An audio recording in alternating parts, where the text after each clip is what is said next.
It was more than just a referendum to defy the politicians and bureaucrats. The historic June 23 British Brexit vote to exit the European Union was a massive blow to globalism and the globalist establishment.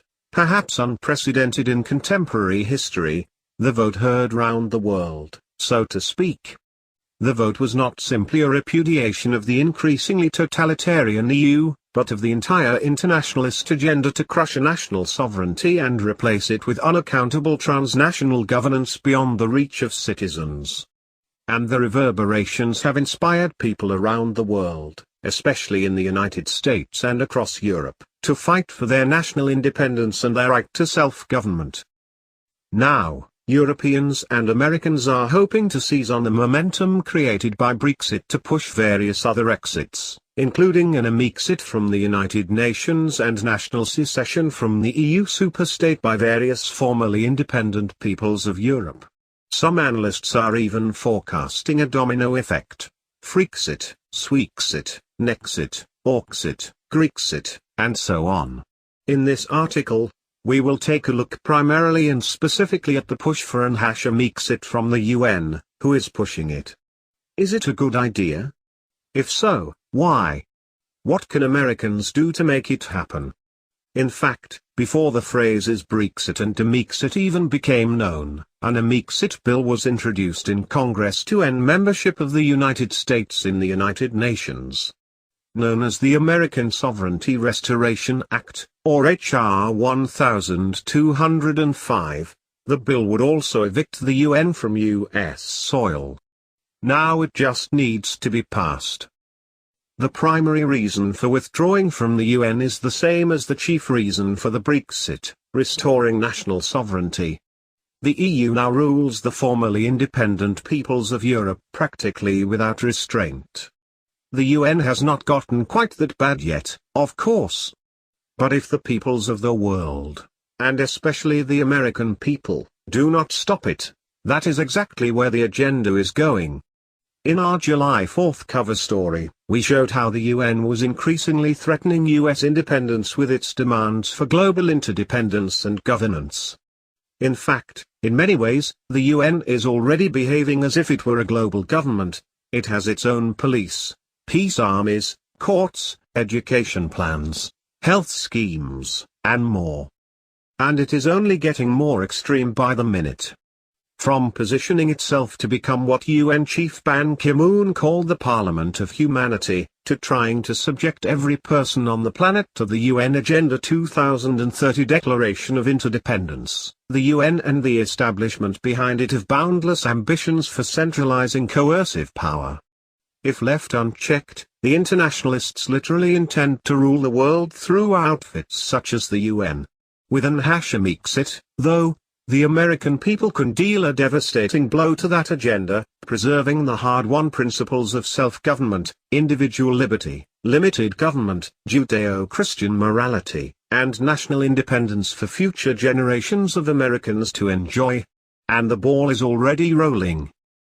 Palin, get US out. The day after Brexit, the first nationally recognized figure to promote an American withdrawal from the UN was former Alaska governor and GOP vice presidential candidate Sarah Palin. In her June 24 statement posted online, Palin blasted special interest globalists and the plot for one world government. Casting Brexit as a British declaration of independence, Palin's statement was hugely popular, receiving tens of thousands of likes, shares, and comments just over the weekend. A brief sampling of the close to 1,000 comments revealed massive support for the ideas, not just from Americans but from anti-establishment and anti-globalist forces around the world. Palin's comments were blunt and to the point. When in the course of human events, it becomes necessary for one people to dissolve the political bands which have connected them with another. The UK knew. It was that time. And now is that time in the USA, she declared. The Brexit referendum is akin to our own Declaration of Independence. May that refreshed spirit of sovereignty spread over the pond to America's shores. Congratulations, smart Brits. Good on you for ignoring all the fear-mongering from special interest globalists who tend to aim for that apocalyptic one-world government that dissolves our nation's self-determination and sovereignty, the EU being a one-world government mini-me. Indeed, as this magazine and others have documented, globalist forces waged an unprecedented campaign of fear-mongering and propaganda against the British independence movement.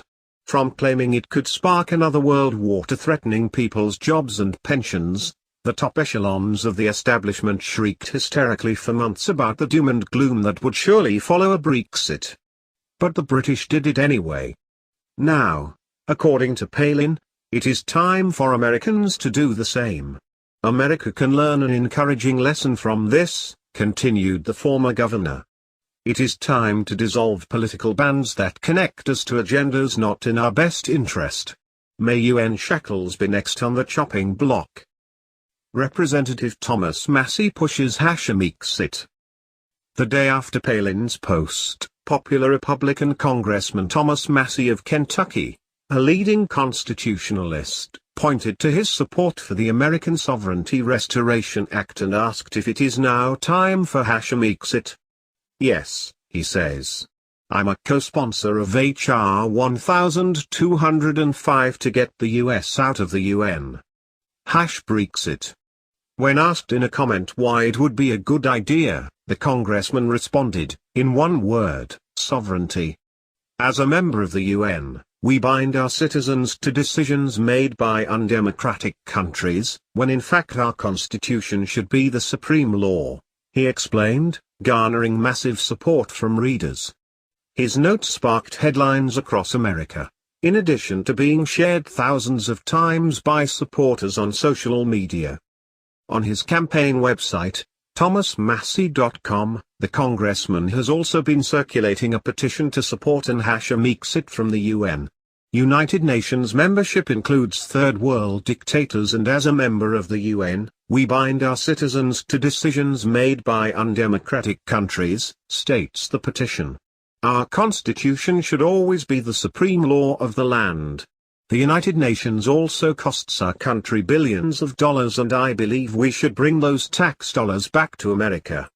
In addition, the UN presents a real threat to our Second Amendment rights, most obviously in their push for the UN Arms Trade Treaty, ATT.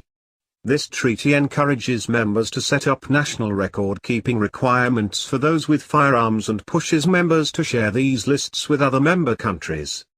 Now that the world has watched Britain fight to regain some of the sovereignty they had lost, America should do the same, Massie's petition concluded.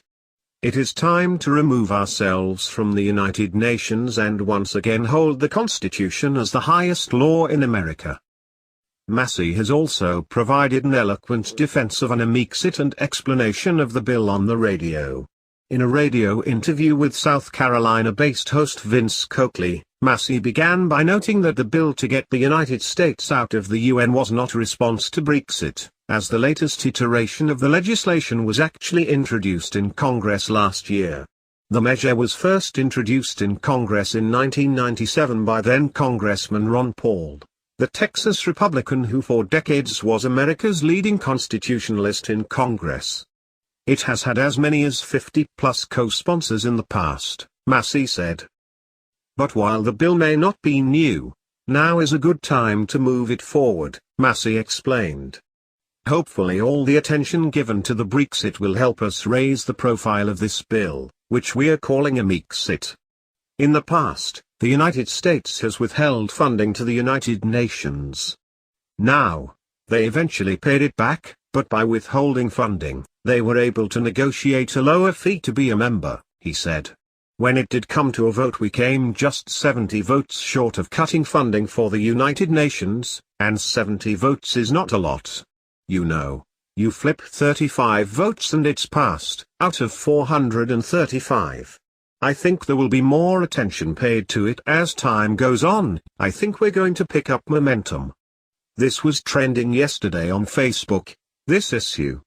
The only way to move it forward is to get more co-sponsors in the House. Why get US out? Massie went on to outline a number of key reasons for America to exit the UN. He also addressed the various arguments put forth by globalists and useful dupes for staying in the UN.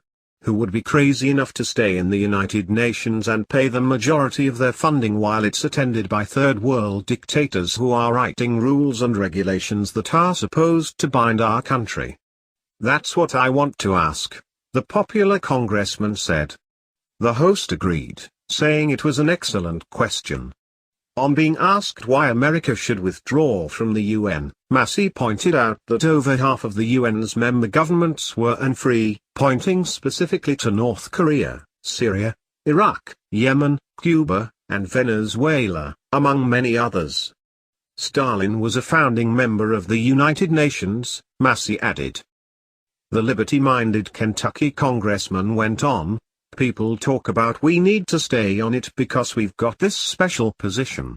We've got veto power because we're one of the permanent members. Well, guess what? So are China and Russia, Massey observed. Now, ostensibly, this organization exists to keep us from going to war. I would say they failed at that.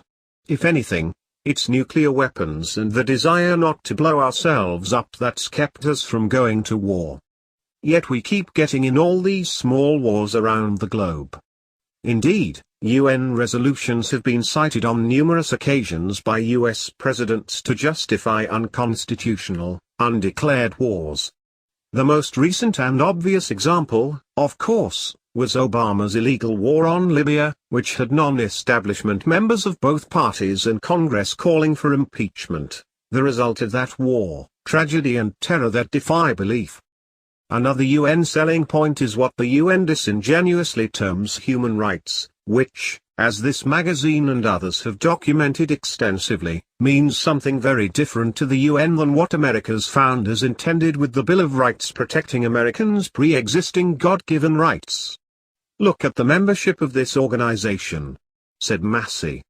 How the heck are you going to promote human rights when these are the members? And when China and Russia have veto power, of course they are going to stick up for their third world dictatorships that they've allied themselves with. So it really doesn't have a good track record when it comes to human rights when we have some of the biggest abusers of human rights as members of the United Nations.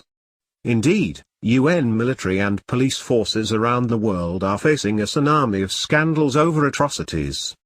Many of those horrors have been covered by the new American, including the systematic rape and abuse of children in numerous nations occupied by UN peace forces, as well as the subsequent persecution of brave whistleblowers who expose the monstrous crimes. The UN's attacks on gun rights are also troublesome, Massey said. Finally, the thing that concerns me the most here recently, they promoted laws, a treaty, an international treaty they are pushing, to curb small arms trafficking, he explained. Now, think about this, if the United Nations is populated with third world dictators, what interest do they have in civilians owning firearms? I'll tell you, absolutely none. They don't want their civilians to own firearms. So when they talk about an international treaty to prevent small arms trafficking, what they're talking about is keeping civilians from owning firearms. So it should come as no surprise that that's what this treaty is aimed at. After the jihadist terror attack in Orlando in June, the UN's human rights chief, Jordanian Prince Zaid Al Hussein, even claimed the US government had an obligation to impose what he called robust gun control. As for the UN's anti-gun rights treaty, Massey said it would be unconstitutional even if ratified. It would have to be ratified by the Senate. Now that's one thing that concerns me. Secretary of State, John Kerry has signed it, but think about this, I don't even think this is constitutional for us to sign into a treaty without it going through the House of Representatives, he said. This treaty would infringe on our Constitution, so I don't see how you can take away constitutional rights just by consulting one body of Congress, without consulting the other. Indeed, although treaties are ratified by a two-thirds majority vote of the US Senate, the founders and the Supreme Court have already made abundantly clear that treaties cannot grant new powers to the federal government that were not delegated in the US Constitution. Then there is the squandering of US tax dollars and the congregation of dictators on US soil. To add insult to injury, we pay probably about $8 billion per year to the United Nations. We are the biggest funder of the United Nations, Massey continued. So there are a litany of reasons why we should pass H.R. 1205. We call it the American Sovereignty Restoration Act. And among other things, we say get the US out of the UN. This bill would also get the UN out of the US, he said. They've basically been free parking in New York City. I don't mean just parking. They run up tickets, they've got diplomatic immunity, and their headquarters is right in New York. So this is where all the dictators come, to congregate in our country to promulgate rules that would affect our citizens.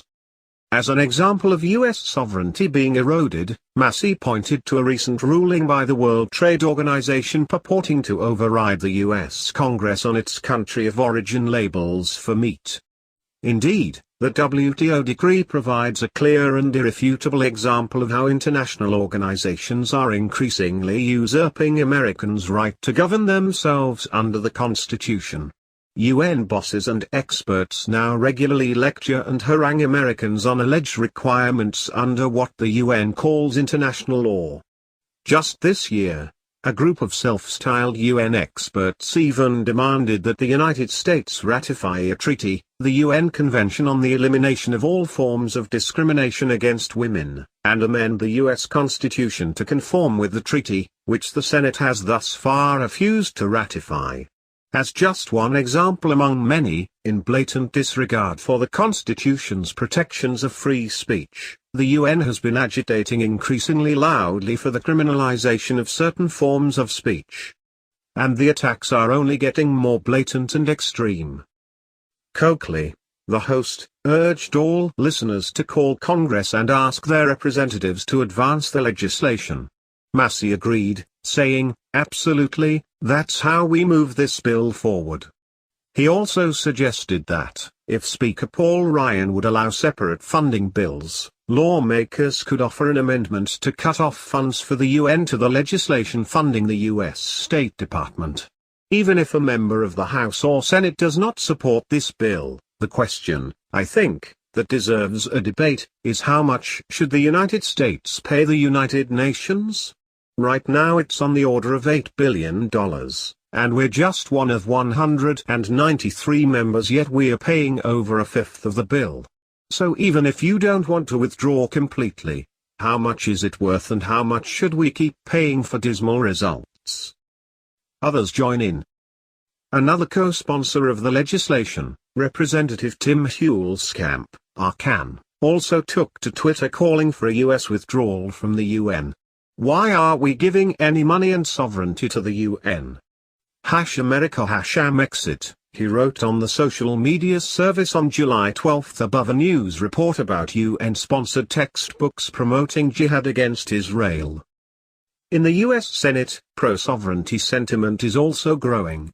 Last year, Senator Rand Paul, RK, then the leading contender for the 2016 GOP presidential nomination, blasted the UN and suggested it should be dismantled. "I dislike paying for something that two-bit third-world countries with no freedom attack us and complain about the United States," explained the senator. "There's a lot of reasons why I don't like the UN, and I think I'd be happy to dissolve it." Even some neoconservatives appear to be joining the bandwagon. Writing in National Review Online, Josh Gelenter, also a regular contributor to the neocon journal Weekly Standard, headlined his article "Let's take a cue from Brexit and leave the UN. There is no fixing the UN," writes Gelenter, urging readers to contact Congress. Gelenter goes on to call for the creation of a united free nations, but it is clear that the movement to destroy the UN with an Amexit is going increasingly mainstream. H.R. 1205, the American Sovereignty Restoration Act.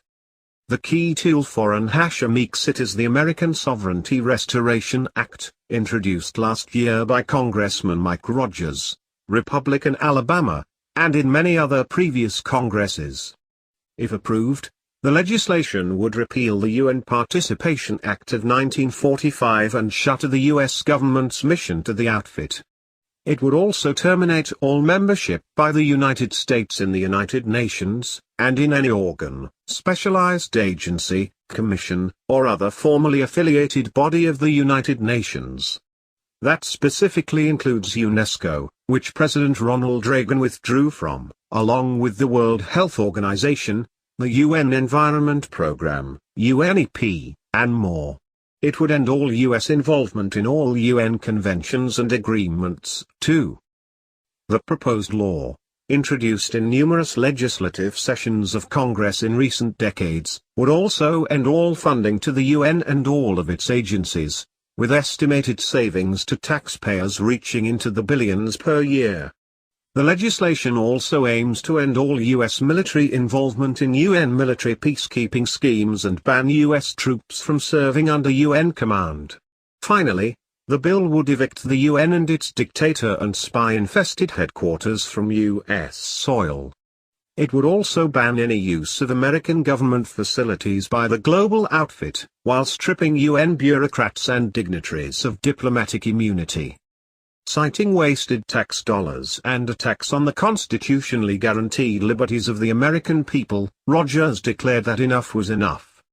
The UN continues to prove it's an inefficient bureaucracy and a complete waste of American tax dollars, the congressman said when announcing his bill, echoing widespread concerns about the international outfit expressed across America and worldwide. Why should the American taxpayer bankroll an international organization that works against America's interests around the world? The time is now to restore and protect American sovereignty and get out of the United Nations. Amexit broadly speaking. In addition to a U.S. withdrawal from the UN, former Congressman Ron Paul, the original author of the American Sovereignty Restoration Act, called for exiting other institutions as well. In his June 27 column, Ron Paul seized on Brexit to declare that the United States should exit a few things as well. Getting out of NATO would be a good first move, the former congressman explained. Likewise, the US would do well to exit the various phony free trade agreements that provide advantage to the well-connected elites while harming the rest of us. The act of exit is liberating. We should make a longer list of those things we would like to get out of. I am only getting started. For more information about entangling so-called free trade regimes, see our article Trade Trap, EU as Model for Misnamed TPP, tip. US states secession and other uses of Amexit. Not everyone riding the Brexit wave or using the term Amexit shares the same goals. However, even Richard Haass, the president of the globalist-minded Council on Foreign Relations, which played a key role getting the United States entangled in the UN and other international outfits to begin with, used the term Amexit, Happy 4th of July, or what the Founding Fathers called Amexit, Haass wrote on Twitter on July 4th. Some have also taken the Brexit opportunity to call for states to leave the Union. In a column at Forbes, Doug Bando, a senior fellow at the Libertarian Cato Institute, said it might be good if some American states pushed for an Amexit from the Union. Washington, a city filled with government buildings and housing a distinct ruling class, looks an awful lot like Brussels, he argued. Washington also operates much the same way, an overbearing leviathan more interested in regulating and dictating than liberating and empowering. If the United Kingdom would do better outside of the European Union, might not individual and groups of states do better outside of the American Union? Americans would be better off if they slew Leviathan and started over. It's time for a vote on Amexit. One big problem with that, though, is that the US Constitution already provides a wonderful guide to good, limited government, and unfortunately it is doubtful that such a masterpiece could merge in today's political climate, even in the most liberty-minded and constitutionalist states. Instead of withdrawing from the Union and starting over, states could insist that the U.S. government abide by the Constitution by declaring null and void unconstitutional federal laws, regulations, and edicts within their borders through the power of nullification. Anti-globalist sentiments. For more than half a century, the John Birch Society, a constitutionalist organization and the parent company of this magazine with chapters in all 50 states, has been pushing for a U.S. withdrawal from the UN.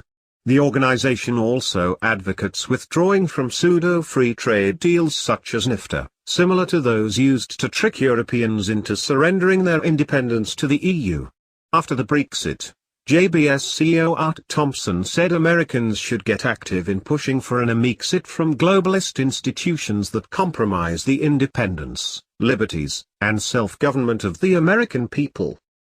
Enough of the British people were able to recognize the entangling aspects of their alliance with the EU to vote for Brexit, Thompson said.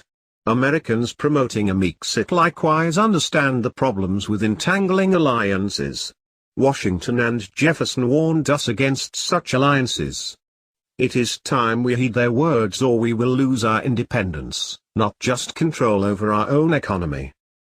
Indeed, the JBS position of the last 50 years appears to be finally becoming mainstream, and there is a real possibility that, with enough education and organized action, Amexit can become a reality.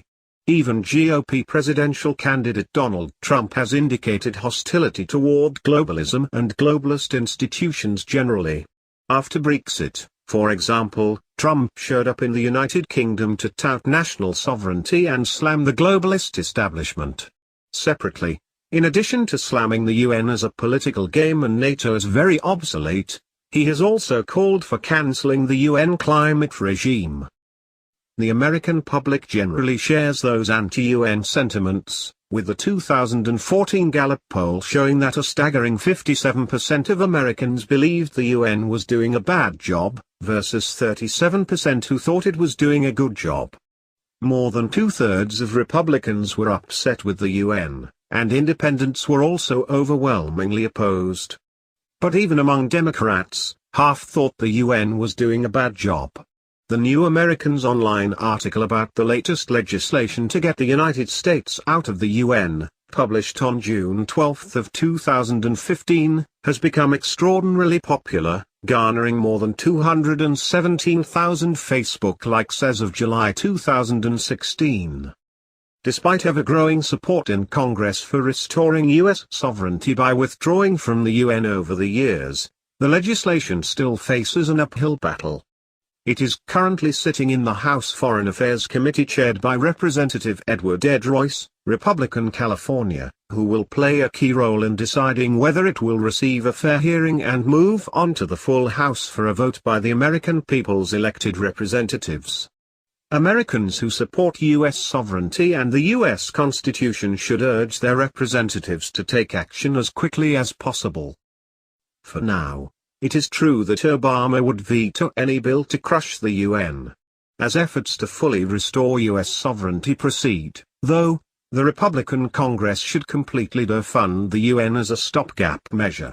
Without action, the increasingly lawless UN and the establishment behind it will continue seeking to further empower themselves at American expense, trampling on liberty and sovereignty in the process. But as the British have shown the world, even the full weight of the establishment can be successfully opposed by people demanding their independence back. It is time for an Amexit. European secession movements. In addition to Amexit, Brexit has sparked surging interest among Europeans in regaining their independence. As soon as the results of the Brexit were announced, political leaders from across the continent vowed to pursue similar referendums for their own people on continued subjugation to the EU. Dutch Freedom Party leader Geert Wilders, for example, one of the nation's most popular politicians, said the Netherlands should follow the British.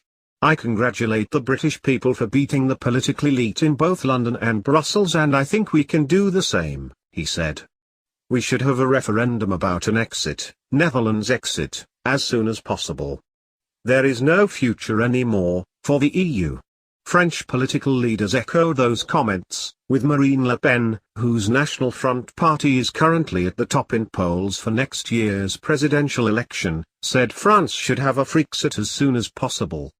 Italians, Swedes, Spaniards, Danes, Austrians, Greeks, and others are also pushing to exit the EU, with large majorities in many countries